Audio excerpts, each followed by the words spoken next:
গীতা গ্রামের জমিদার মশাইয়ের বাড়িতে কাজ করে। তাই সকাল হতে না হতেই সে তার কাজের জন্য বেরিয়ে যায়। কখন বেলা হয়েছে, আজ অনেক দেরি হয়ে গেল, গিন্নিমা খুব রাগ করবে। তাড়াতাড়ি করে যাই, এই কথা বলে গীতা আবার যেতে লাগল।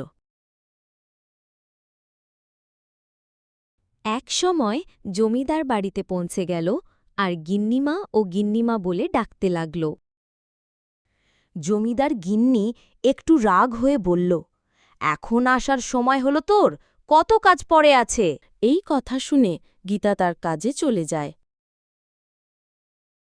জমিদার গিন্নি ঘরে আসলে তার স্বামী আসছি বলে ঘর থেকে বেরিয়ে যায়।